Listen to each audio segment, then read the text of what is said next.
Happy Monday, everybody, and welcome back. My name is Jonathan. I am your life coach. And today we're going to talk about respect. I really want to talk about respect because I feel like it's something that really kind of hasn't been talked about in the way that I'm going to talk about it today.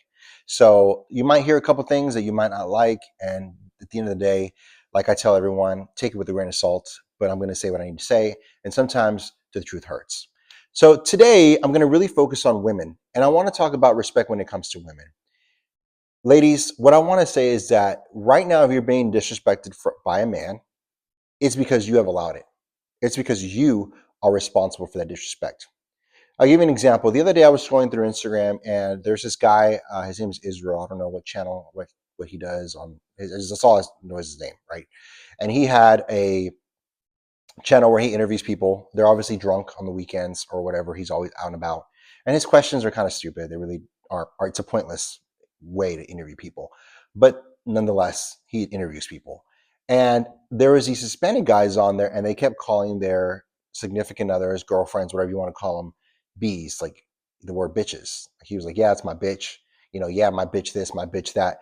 And I was extremely offended by that, and I was like, man, like, what gives this man the permission? Who gave this man the permission, or what did he think it was okay to call a woman outside of her name, right? Where did that become kind of the norm? And as I started thinking and I started looking and kind of looking, doing some research before I kind of talked about this topic, I noticed that it's something that's happening more and more and more. You are allowing men to call you out of your name. And it's not, and I don't know where that comes from. I don't know if you guys think it's a term of endearment to be called a bitch. I don't think that. And, I am a millennial. I am 40 years old. So I've been around the block, but where I've come from and the way I was raised was that you respect a woman, right? You respect your elders, you respect a woman, you respect other people as well. But mainly, you have a respect to your partner who you're with. And ladies, like, when did that become okay? When did it become okay for a man to call you a bitch? And like, I was watching this other thing, and this guy's like, "Yeah, that's my bitch," and she's like, "Like, what? Like, is that cute? Like, how is that even cute to you? Like, why do you find that funny? If anything, it looks really bad."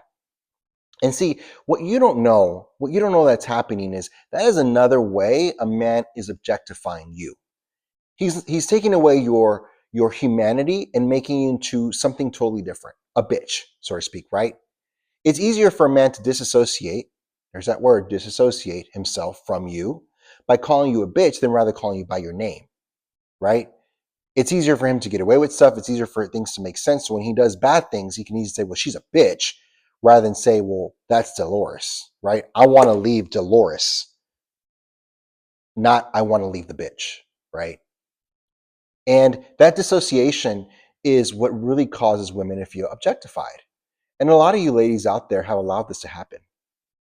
And it's developed into this independent spirit where you feel the need to, like, oh, F this, I don't need a man, I can do all by myself.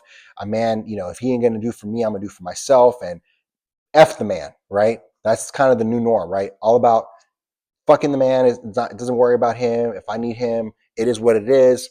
We need to have sex a little, here and there, that's fine. But anything else, I really don't need him. And what that has created is another way for men to just say, well, shit, if she really doesn't need me, then I can just use her for sex.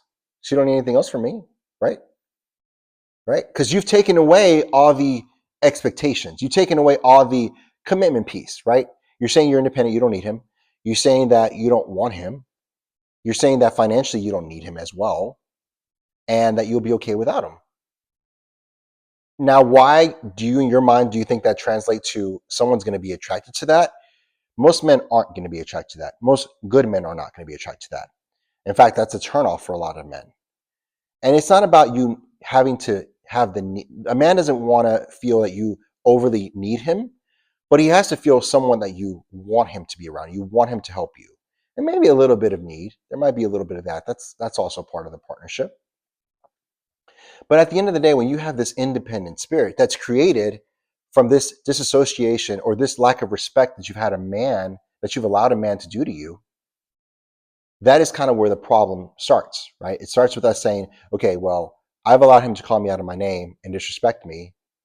So because of that, instead of me facing that head on, I'm just going to leave that situation and assume that all men are going to treat me that way and just become a really independent person and let them know that F them, I don't need them.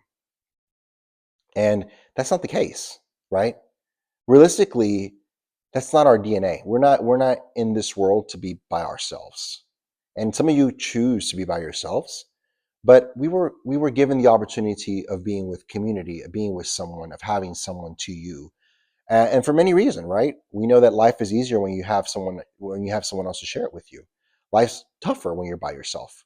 If your family were to, as you get older and your family passes and you don't have that much family, or for those of us that have no family at all, being single is it can be taxing and can be scary, because if you get sick or if you're in the hospital or anything like that happens to you, then what happens, right? So there's this false narrative that we can just be by ourselves and we don't need anybody. And that's not even true. Even if we take it down to the basics, everybody needs everybody, right? We need grocery people. We need people that work in the grocery store. We need people that work in the gas store. Like, they need someone who makes a product. It just goes on and on and on. So this whole I can do it all by myself is a bunch of bullshit, because you can't. You cannot. Unless you're in the middle of the woods, you built your own house from the wood that's out there, you've picked your own food. Maybe I can say you don't need humans, but you still needed the wood, you still needed the trees, you still needed the ground to build the vegetables and stuff. So that is not true, right? That is not true. We were not meant to be by ourselves. We weren't that way. That's just not the way our DNA was created. That's not the way. It's not our makeup. We are beings that loved a sense of community and love people, and we need that. Science shows that people that are by themselves die at an earlier age. They've done research in nursing homes. Those who have family versus those who don't have family. Those who don't have family typically don't live as long as those who have family. It's proven. So at the end of the day, women, you have to start expecting more from men, and you have to start hitting these issues head on. This independent spirit thing is not working for you. And if you're saying that it is, and you're going home at night, you're probably lying to yourself. You're lying to yourself. It's not cute. It's not a turn on. And it just looks like you just don't want to be hurt. And I get it. I get it. Men have hurt you. Men have hurt you. We have hurt you. It makes perfect sense, while our response is to automatically shut down and say, fuck this. I don't need this. But in reality, we do need this. We do want a good man by our side. But it starts with the beginning. It starts by setting up expectations where you aren't disrespected. And let's face it, a lot of us don't do that. We allow men to run us over. And I know it's really, really basic, and it's just, people might say that's stupid. He doesn't mean anything by it. It's just, he's just being dumb. He's in front of his homeboys, and it's okay to he calls me a bitch. But it's not okay. It's not, because that's where it starts, right?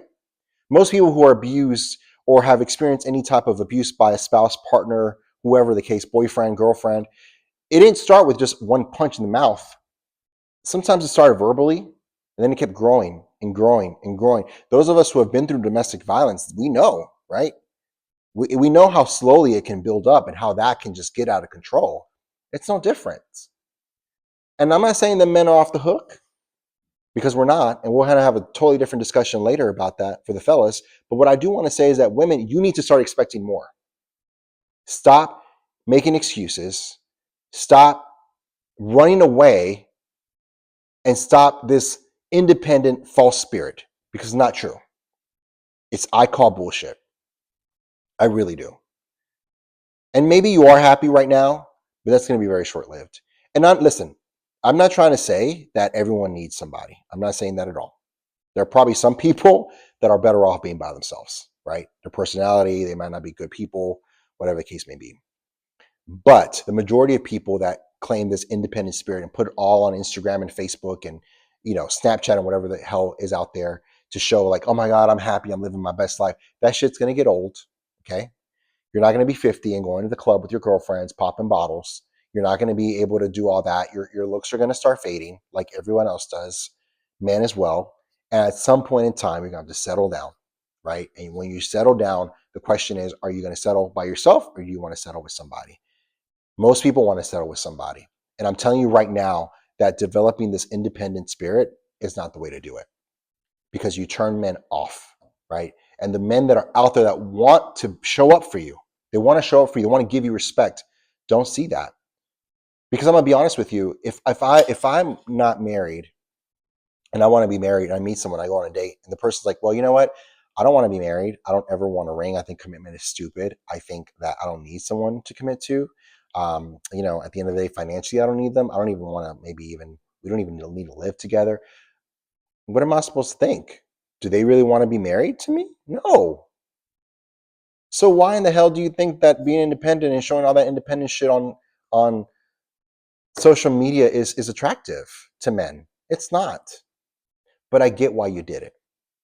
I get why you did it. But let's shift focus. Let's talk about how to avoid that. We have a fear of being hurt.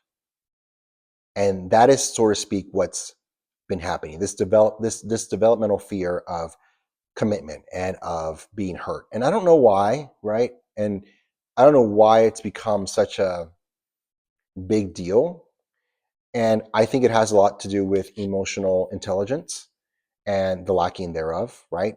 Because at the end of the day, when you go into love, you go in knowing that things can happen. You go in knowing that you could be hurt and you could be that. But there's a double-edged sword, right? There's a fear of being hurt, but then there's also the effect of I don't need this. I can do something else. And the two really don't cross paths, right? Because sometimes when you're in a relationship and it's going really bad, instead of you working on it, you leave, and then you go on to the next one. You go on to the next one to try to run away from that problem or whatever the case may be. But at some point, you're going to have to stop and work it out, right? Same thing with the fear aspect. You can't keep shutting down and not letting people in because you're afraid that some guy's going to come in and hurt you. Guess what? He probably is. You probably are going to get hurt, right? I can't tell you how many times. It might be several. It might not be times. It might not be any times, but you are going to get hurt. It just happens. We are not perfect human beings. We make mistakes. And there's a lot of rocks out there instead of diamonds when it comes to men to choose from, and women as well. And so you are going to get hurt. But when you shut yourself down, you're shutting yourself down to not only the potential love that could be out there for you, but you also are shutting yourself down as far as your growth goes. Because through hurt, we grow, right? When we get hurt, we learn. We know what we want. We know what we don't want, right? Think of it as like a kid. When a kid is a baby and they're growing up and they're touching things and they touch something that hurts, they know, hey, I'm not going to touch that again. I know next time I'm going to do something different. And some kids just go right back to and get back on the horse because they know at the end of the day, maybe they did something wrong. Maybe they made a mistake the first time. Maybe they can fix it the next time. And that's exactly what we need to do, right? We don't need to run away from love. We don't need to avoid it. We need to go through it. Deal with the pain. That's okay. Pain is very temporary. And it doesn't show weakness whenever you are in a situation and you get hurt. In fact, it shows strength. Weakness is what you're doing now, avoiding it, putting this facade, putting these brick walls around you. That is what cowardness looks like. That is what being afraid looks like. And that's what we want to avoid. So if you were not ready to be in that position, if you're not ready to be out there and to get hurt, then you don't need to be dating anybody. That's the truth.